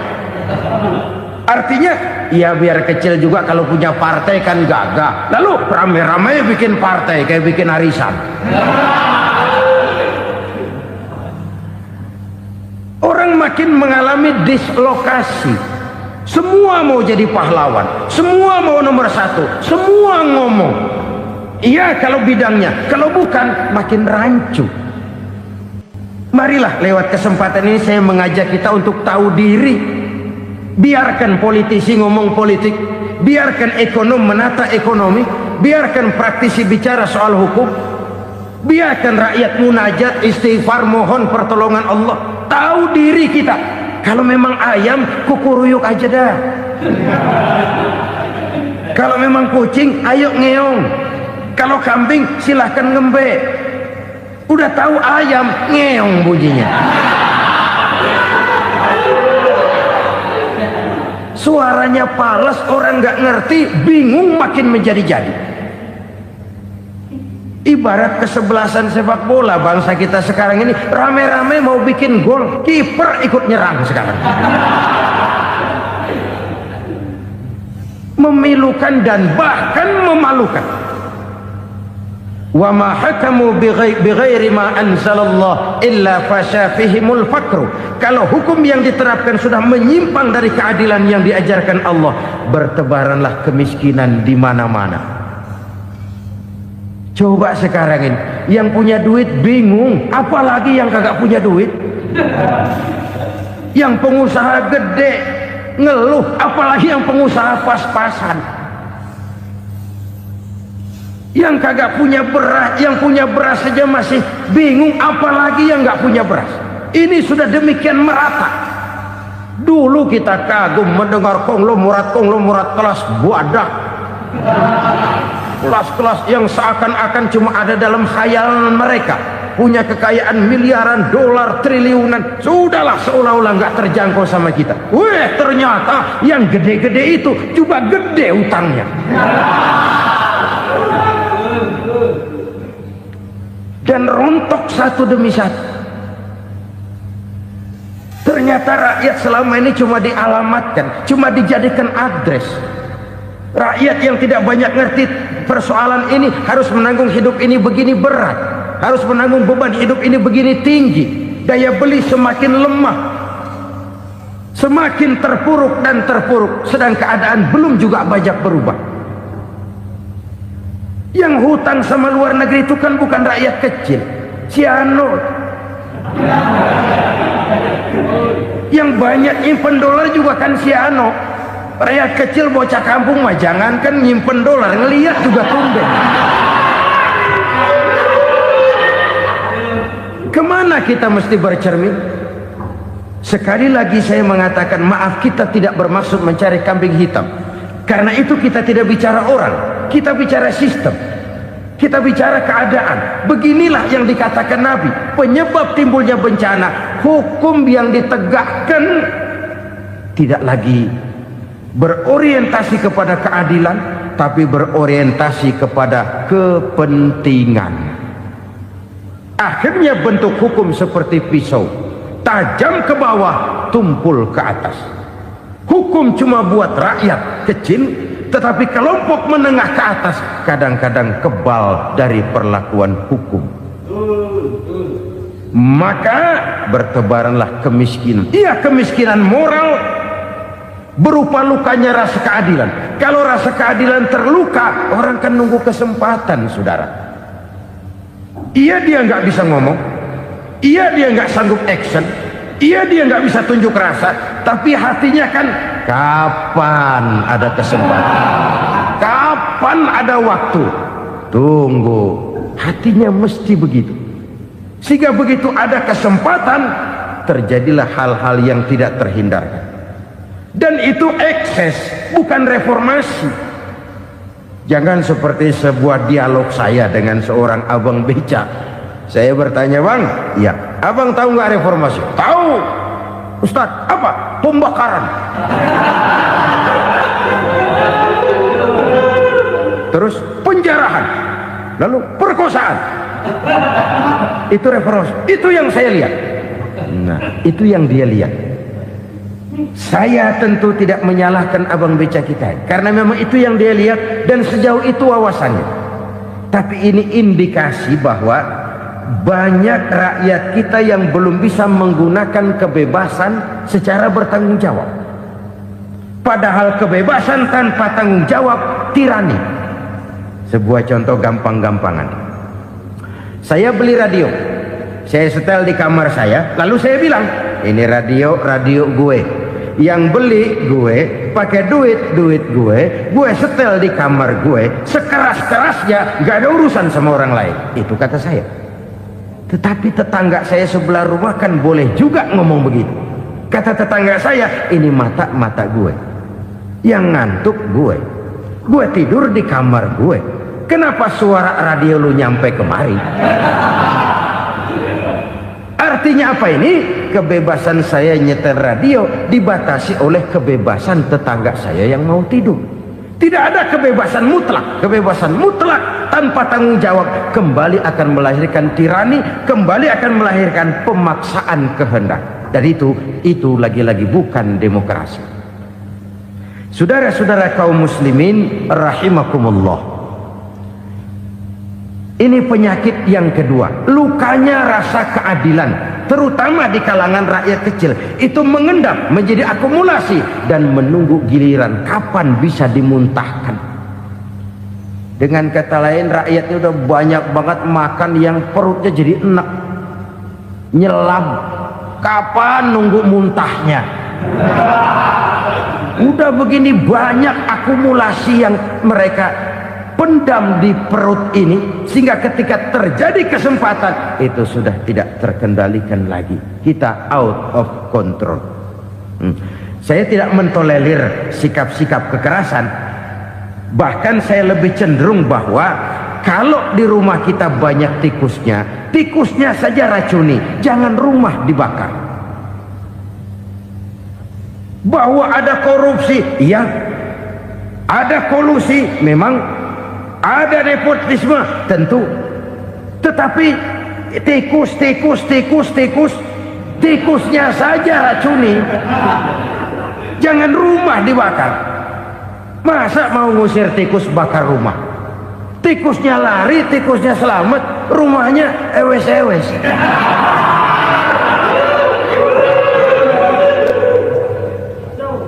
Tikus selamat, rumah nggak punya. Masalah nggak terselesaikan dengan sebagaimana yang kita harapkan. Kita sepakat ini negara hukum, dan di hadapan hukum semua manusia itu sama. Itu prinsip yang diajarkan Allah. Al-musawat bainan nas fi takalifil ahkam. Semua manusia sama dalam berhadapan dengan hukum Allah Subhanahu wa ta'ala. Kalau hukum sudah pandang bulu, itu jelas yang enak yang banyak bulunya. Siapa yang banyak bulunya? Monyet. Kalau hukum pandang bulu, monyet keenakan. Saudara-saudara kaum muslimin rahimakumullah, introspeksi. Mari kita bercermin bagaimana perjalanan hukum selama ini. Kalau introspeksi ini kita temukan, lalu ada upaya untuk memperbaiki diri. Jangan menggunakan tak ada gading yang tak retak, mikul duwur mendem jero untuk menutup-nutupi kesalahan orang. Padahal kesalahan itu sedemikian besar. Padahal rakyat kita tiap hari antri sembako. Ada yang sehari sekali makan, ada yang makan sudah bercampur tiwul, ada yang nasi sudah dicampur pisang, balik jadi orok lagi. Macam-macam upaya rakyat untuk menangsal perut ini. Lalu rakyat ditenang-tenangkan, lebih baik puasa Senin Kemis sambil menghadapi krisis ekonomi. Kenapa rakyat yang disuruh puasa? Kenapa bukan pejabatnya yang puasa lebih dulu untuk kemakmuran rakyat? Kalau rakyat yang memang perutnya udah gepeng disuruh puasa, makin krempeng perutnya. Artinya pejabat harus punya sense of politik. Ya, tidak, puasa itu kan tidak cuma Senin Kemis aja puasa itu. Puasa perasaan, puasa menghargai perasaan yang sedang kondisi yang sedang dihadapi oleh rakyat. Bagaimana rakyat yang tengah antri sembako melihat pejabatnya lewat dengan mobil yang harganya sampai 1 miliar. Oh, inilah pemimpin saya. Luka lagi rasa keadilannya. Kita tidak tenggang rasa. Puasa dalam artian itu pun akan menolong menegakkan semangat kebersamaan, membentuk semangat kebersamaan. Saudara-saudara kaum muslimin rahimakumullah, penyebab bencana yang ketiga dikatakan oleh baginda Nabi, wala zaharat fihimul fahishatu illa fasha fihimul maut. Apabila kekejian telah merajalela, maka maut bertebaran di mana-mana. Kita renungi butir kalimat dalam hadis ini. Apabila kekejian telah merajalela, maut bertebaran di mana-mana. Begitu murah arti sebuah kehidupan. Penjarahan untuk hal-hal yang kecil tapi sampai mengorbankan nyawa. Apabila kekejian sudah terjadi di mana-mana, maut pun bertebaran. Maut dalam arti berpisah ruh dengan jasad, tapi juga maut dalam arti orang bisa mati karirnya, orang bisa mati usahanya, orang bisa mati kesempatannya karena perbuatan-perbuatan keji yang selama ini tidak terbendung. Lahirlah teori mafia. Siapa yang kuat dia yang berkuasa, siapa yang lemah dia menjadi mangsa. Proyek-proyek besar yang menang tender itu ya dari itu ke itu saja. Yang pengusaha-pengusaha tidak punya koleksi, koneksi, tidak bisa bayar komisi, dapat proyek tetelan. Ada dagingnya, dikit namanya juga tetelan. Dagingnya sudah habis disantap oleh meja. Sekian puluh meja dilalui, sekian puluh amplop dikeluarkan.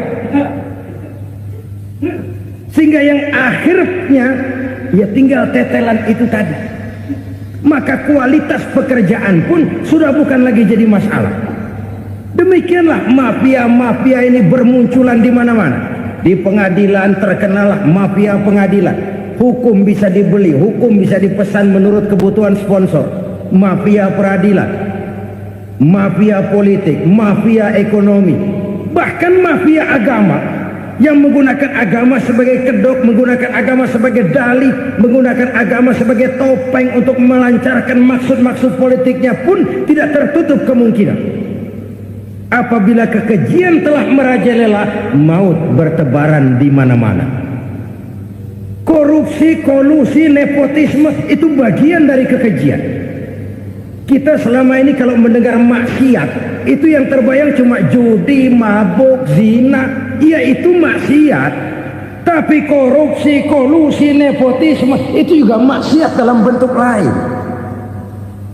Kalau ini sudah bertebaran, maka maut terjadi di mana-mana. Jangan bayangkan cuma mati orangnya, itu sih kewajiban. Yang menyakitkan itu orangnya masih hidup tapi dibikin mati, karirnya mati. Kenapa? Karena yang diperlukan bukan cuma orang pinter tapi orang taat. Biar pinter, kalau nggak taat minggir. Biar bodoh, kalau taat bisa nyenangin atasan, bisa nyemur. Kumaha juragan wae ayo nama. Itu yang kadang-kadang dapat penghargaan. Tidak ada prestasi kerja kecuali bikin senang orang di atas. Kita lihat di desa-desa jalan rusak. Kalau ada berita pejabat anak mau turun, jalan rata sekali. Sampai tanah dari mana aja dikeruk buat ngeratain tuh jalan. Pejabat pulang legok lagi jalanan. Katanya kita kerja buat rakyat, nyatanya kita cuma melayani atasan. Kenapa? Terjadi lingkaran setan. Seperti kata lagu Dul Sumbang itu.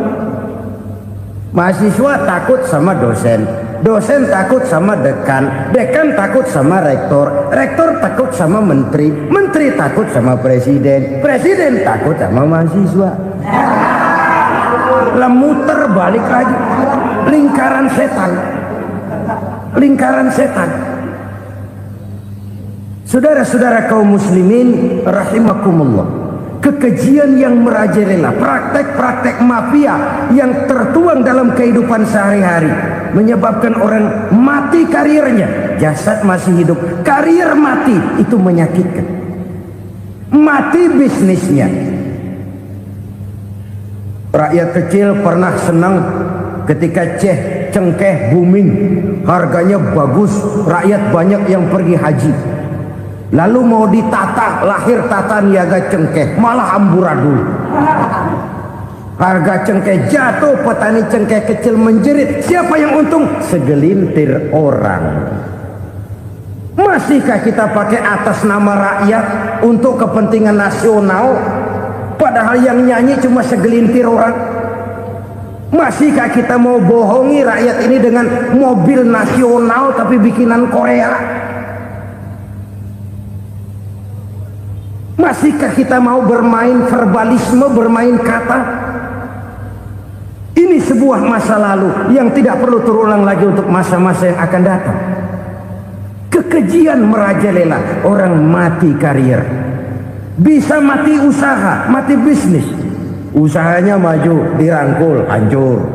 Usahanya maju, dipukul, hancur, tenggelam. Bahkan yang memilukan dan memalukan badan-badan usaha milik negara itu dikebiri sedemikian rupa sehingga tidak menghasilkan hal-hal yang bermanfaat buat negara. Saudara-saudara kaum muslimin rahimakumullah, kalau nafsu yang sudah mengatur itu semua, maka kekejian pun merajalela. Orang sudah pakai teori mafia, yang kuat dia yang menang, yang kuat dia yang berkuasa, yang lemah silakan minggir di sudut-sudut kehidupan. Kalau kekejian seperti ini merajalela, maut bertebaran di mana-mana. Banyak orang mati karirnya, banyak orang mati usahanya, banyak orang mati imajinasinya. Sekarang ini dalam dunia seni yang banyak karyawan seni, bukan seniman. Seniman itu kan dilahirkan, lain seniman, lain karyawan seni. Sekarang yang banyak karyawan seni, bukan seniman. Mati karir, mati imajinasi, mati improvisasi, sehingga kehidupan persis sinetron. Sinetron itu yang kita lihat rumah mewah, yang kita lihat rumah bagus. Gak pernah kita lihat di sinetron kita ini rakyat antri sembako. Kita dijejali hal-hal yang indah, yang wah, yang membuat kita tenggelam dalam gaya hidup instan, tenggelam dalam gaya hidup wah. Kita lupa dengan realitas keseharian di tengah-tengah masyarakat kita. Lahirlah kelompok-kelompok selebritis, dibesarkan oleh berbagai media. Selebritis pilek aja masuk koran, pilek.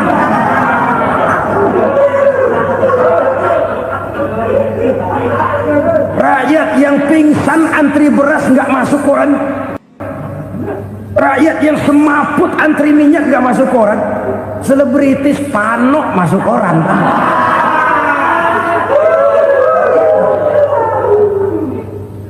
Kita besarkan hal-hal kecil, kita kecilkan hal-hal besar. Kenapa? Kita mengejar oplah, kita profit oriented, tidak lagi berorientasi kepada realitas hidup yang kita hadapi ini. Kalau kekejian sudah merajalela, kata Nabi, maka maut bertebaran di mana-mana. Maut dalam artian maut, coba lihat sekarang begitu murah nyawa. Karena 1000 perak orang mau nusuk bunuh.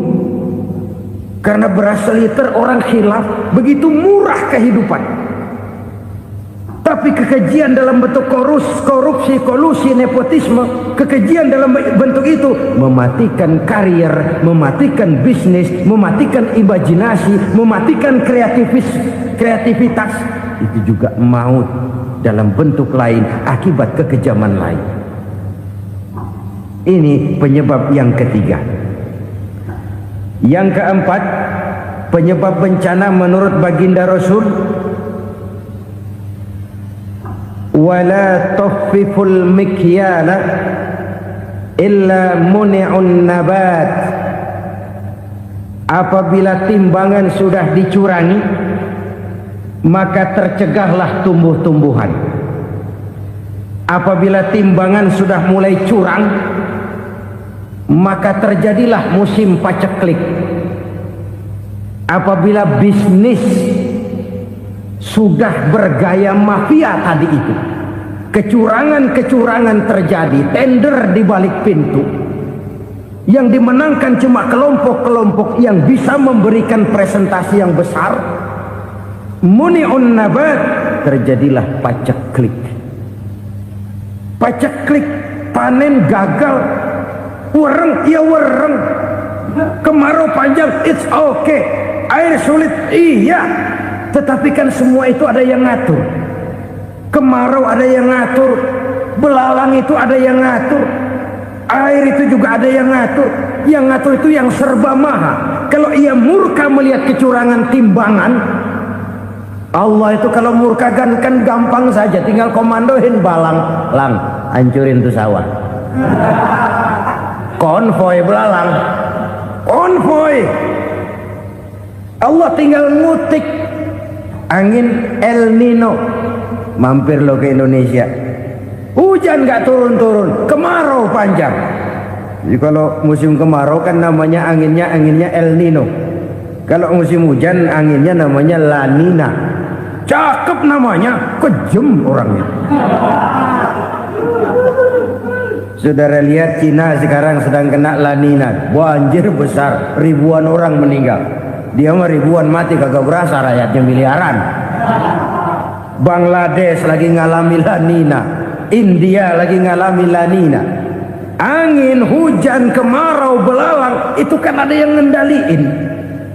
Kuncinya bukan di belalangnya, kuncinya bukan di peredaran matahari berputar, kuncinya di atas yang mengatur semua itu. Kalau timbangan sudah mulai curang, pengusaha sudah nggak mau jujur, apa enggak bikin perut jadi mual. Begitu rakyat antri sembako pingsan nggak dapat beras, sementara beras ditumpuk-tumpuk sampai membusuk. Kemana hati nuraninya? Kemana akal pikirannya?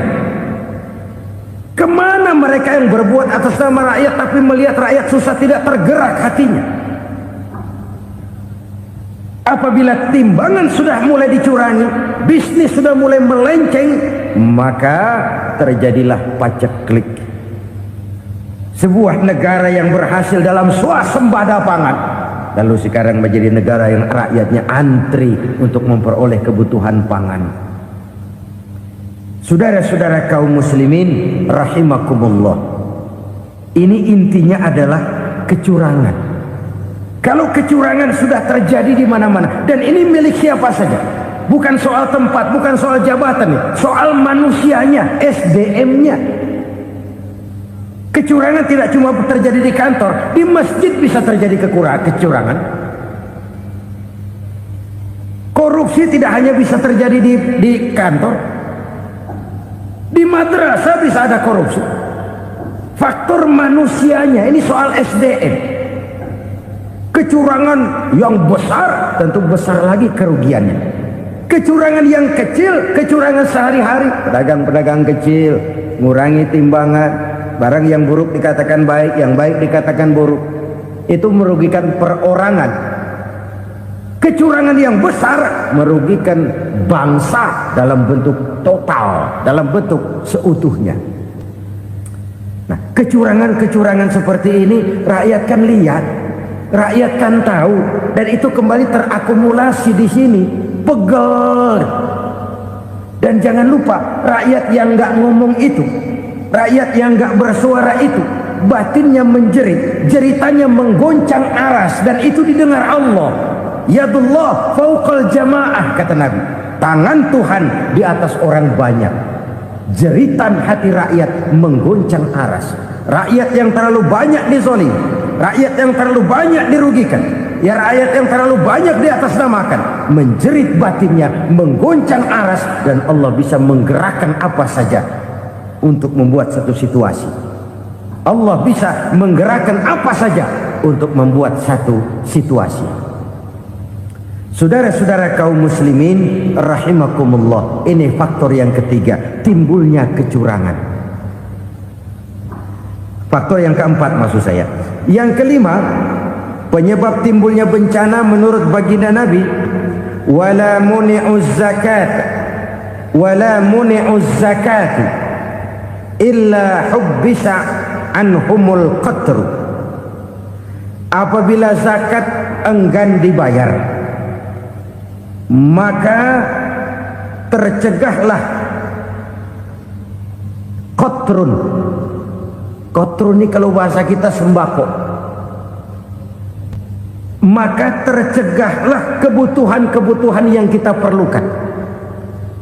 Ini, kita tidak meragukan bahwa yang kita tuju adalah masyarakat yang adil dalam kemakmuran dan makmur dalam keadilan.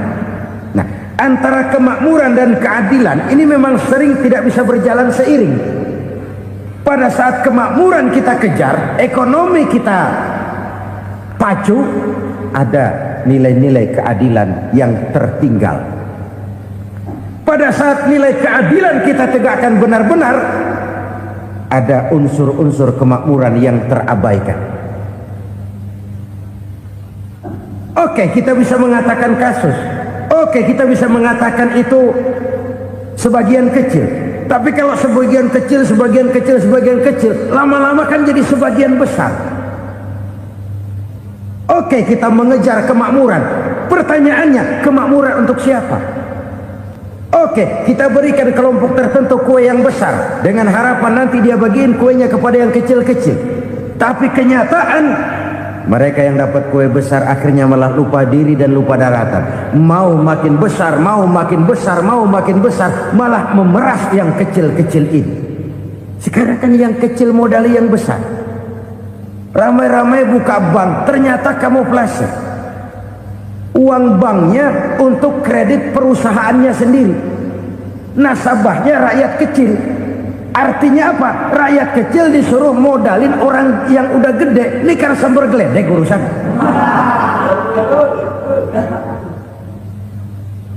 Ini kan permainan apa lagi? Rakyat kecil suruh modali yang gede. Nasabahnya rakyat kecil, kumpulkan uangnya di bank, kucurkan kredit kepada perusahaannya sendiri. Bukankah itu rakyat kecil suruh modali yang gede? Sudah begitu kejamkah kita untuk meraih keuntungan dengan mengorbankan orang kecil ini? Sudah tidak bicara lagi kah nurani kita melihat penderitaan orang yang semakin susah ini? Kalau zakat enggan dibayar, padahal zakat 2,5% saja, 2,5% saja. Kalau itu pun enggan, kalau zakat saja enggan, bagaimana pula yang namanya sedekah, bagaimana pula yang namanya infak, bagaimana pula yang namanya santunan, bantuan. Kadang-kadang lipstick nyumbang si nyumbang, cuman nyolongnya lebih gede. Ini namanya sumbangan lipstick. Buat lipstick itu kan buat ngumpetin bibir pucat. Itu fungsi utama lipstick.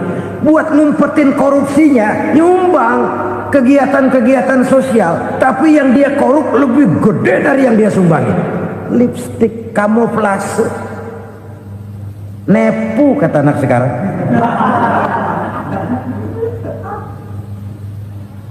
Saudara-saudara kaum muslimin rahimakumullah, demikian berat kewajiban zakat ini sampai di zaman Sayyidina Abu Bakar pernah keluar komando perangi orang yang enggan membayar zakat. Perangi, karena fungsi zakat adalah menjembatani antara si kaya dengan si miskin, Bahwa ada kemiskinan itu Qur'ani. Allah menyatakan, aku melebihkan rezeki sebagian kamu dari yang lain. Ini kan kesenjangan. Allah melebihkan rezeki sebagian kamu dari yang lain. Ada itu. Tetapi itu berjalan secara nature. Nah, kalau direkayasa, yang kaya semakin kaya, yang miskin semakin terpuruk, yang sudah besar dapat proyek besar, yang kecil dapat tetelan. Ini kan rekayasa namanya. Kesenjangan yang direkayasa ini yang kita harus kikis. Nah, fungsi zakat menjembatani dari sisi sosial. Dari sisi pribadi, Nabi berpesan, zakku amwalakum biz zakat. Bersihkan hartamu dengan zakat. Sekarang ada istilah nyuci uang. Uang hasil korupsi itu bisa dicuci, dijadikan uang bersih. Bukan pakai rinso, bukan. Pakai politiknya koruptor, diolah sedemikian rupa sehingga jadi uang resmi. Sudah memutik, itu termasuk yang disebut kejahatan kerah putih, white collar crime. Kejahatan kerah putih, kejahatan pakai dasi, kejahatan kelas kakap. Makanya orang mendingan goblok kagak bener daripada pinter kagak bener. Goblok kagak bener itu gampang ngurusinnya. Pinter kagak bener, ini yang berabe bener ngurusinnya.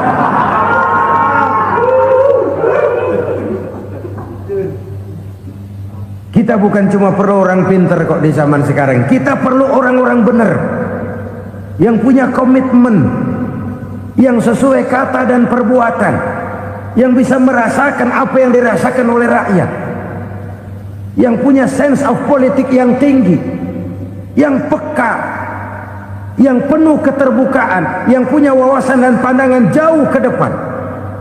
Dari sisi pribadi, zakat itu membersihkan harta kita. Ya, dia tercampur dengan yang subuhat, dia bahkan mungkin tercampur dengan sedikit-sedikit yang haram. Itu zakku amwalakum biz zakat. Bersihkan hartamu dengan zakat itu. Pada sisi sosial ia menjembatani, pada sisi pribadi ia membersihkan harta kita. Karena itu kalau kita minta berdoa minta rezeki, syarat rezeki itu halalan thayyiban wasi'an.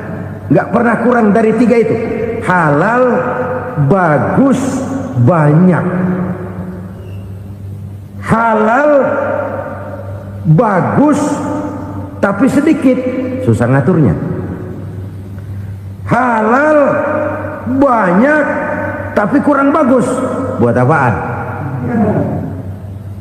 Bagus, banyak, tapi haram. Enggak ada artinya. Sebab kata Imamul Ghazali, kalau kau terlalu suka memakan makanan yang haram, dikunyah masuk ke dalam perut besar, digiling oleh perut besar, menghasilkan energi, menggerakkan sel-sel pembuluh saraf, kau juga akan cenderung berpikir yang haram. Kalau sudah cenderung berpikir yang haram, perbuatan pun akan mengarah kepada perbuatan-perbuatan yang haram. Dulu waktu kelompok Jimbaran 200 konglomerat Indonesia kumpul dihimbau supaya sekian persen kasih pengusaha lemah. Itu kan cuma sekedar belas kasihan, tidak banyak menolong keadaan.